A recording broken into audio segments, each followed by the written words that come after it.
नमस्कार, मैं हूं रोहन शर्मा। फैजाबाद लोकसभा सीट के अंतर्गत आने वाली मिल्कीपुर विधानसभा सीट से 2022 में सपा के अवधेश प्रसाद विधायक चुने गए थे। 2022 के यूपी विधानसभा चुनाव में अवधेश ने बीजेपी के गोरखनाथ को चुनाव में मात दी थी। 2 साल बाद 2024 के लोकसभा चुनाव में जीतकर संसद पहुंचने के बाद अवधेश को विधायकी छोड़नी पड़ी।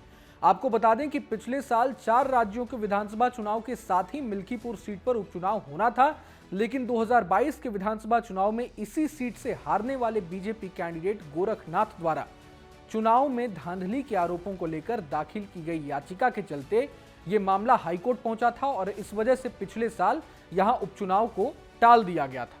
अब दिल्ली के विधानसभा चुनाव के साथ ही मिल्कीपुर में भी 5 फरवरी को वोटिंग की तारीख तय की गई है और बीजेपी ने चंद्रभान पासवान पर भरोसा जताया है।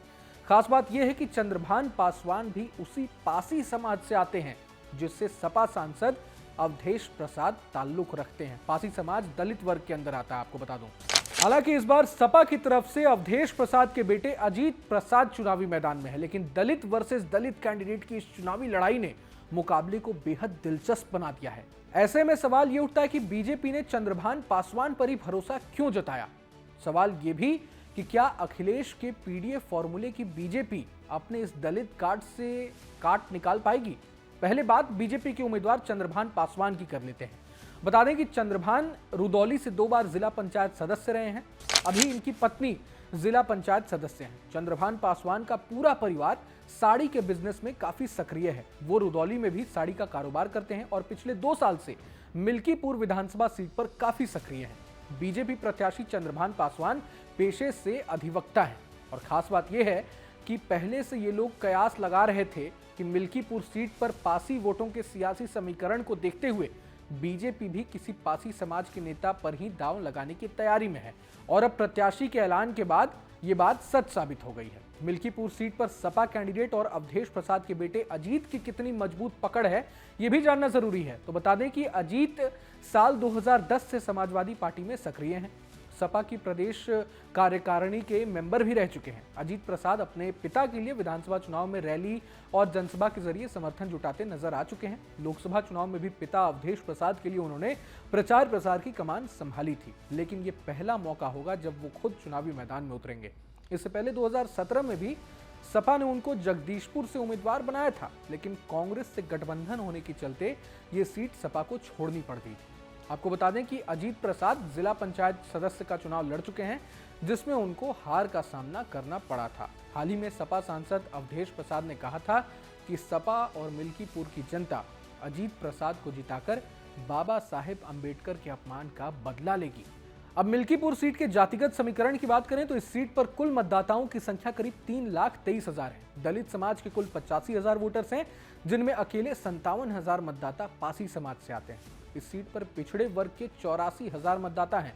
अगड़े वर्ग के 1,15,000 मतदाता हैं। वहीं 26,000 मुस्लिम वोटर्स भी इस विधानसभा सीट पर अहम भूमिका निभाते नजर आ चुके हैं। जानकारों का मानना है कि उपचुनाव में पासी समाज का उम्मीदवार नहीं उतारा तो समाज का वोट एक तरफा दूसरे प्रत्याशी को चला जाएगा।